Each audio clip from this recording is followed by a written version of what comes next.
Pemirsa, pekan ini terdapat 2 kasus besar yang menyita perhatian publik dan 2 kasus ini melibatkan anak sebagai korban. Salah satunya di Sumeneb, Jawa Timur, yang mana seorang ibu rela mengantarkan anaknya untuk diperkosa oleh kepala sekolah berusia 41 tahun. Sang ibu yang memiliki anak berusia 13 tahun ini mengaku dengan sadar mengantarkan anaknya karena diiming-imingi sebuah motor pabrikan Eropa oleh kepala sekolah.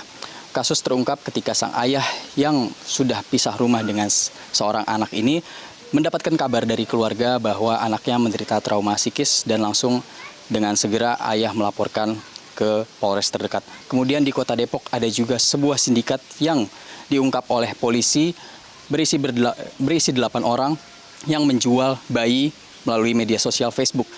Para sindikat ini memiliki modus menjual anak di Facebook dengan iklan yang akan memberikan imbalan sejumlah 10-15 juta kepada orang tua yang merelakan anaknya dijual.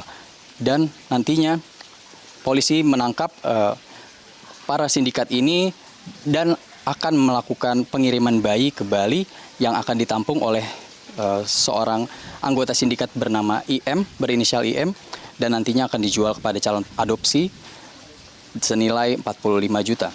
Nah, pemirsa, kasus-kasus ini tentu sangat mengkhawatirkan dan tentunya kita tidak ingin kasus ini terus terjadi. Dan sebenarnya kasus-kasus ini sudah bisa dibilang menjadi tren karena sebelumnya sudah ada kasus-kasus serupa yang juga memiliki modus-modus yang sama. Pertama ada di Malang, perdagangan bayi yang melalui Facebook, juga ada grup Facebook bernama Adopsi Bayi Baru Lahir.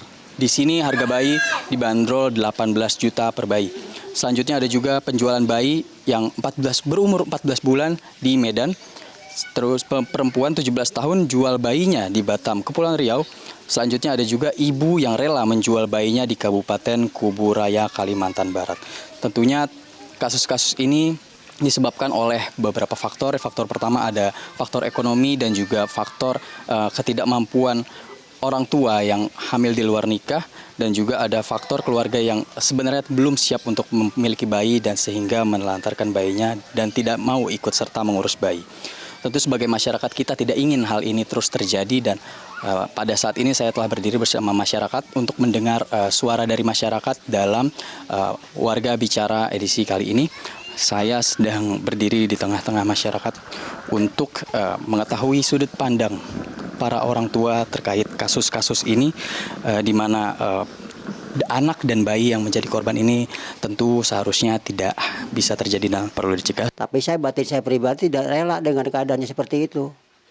Yang jelas tertekan ekonomi, cari materi, ujung-ujungnya uang lah seperti itu. Sebagai orang tua kita harus lebih ekstra waspada, ekstra menjaga anak-anak kita.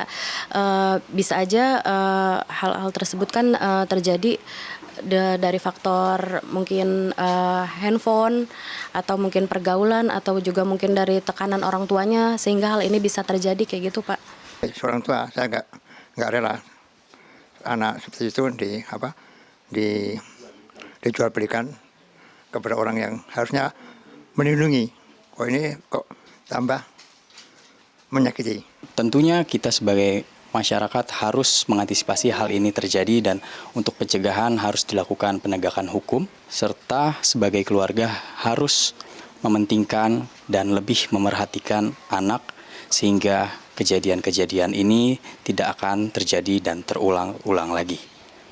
Dari Jakarta, Ifdal Amal, Metro TV. Jelajahi cara baru mendapatkan informasi. Download Metro TV Extend sekarang.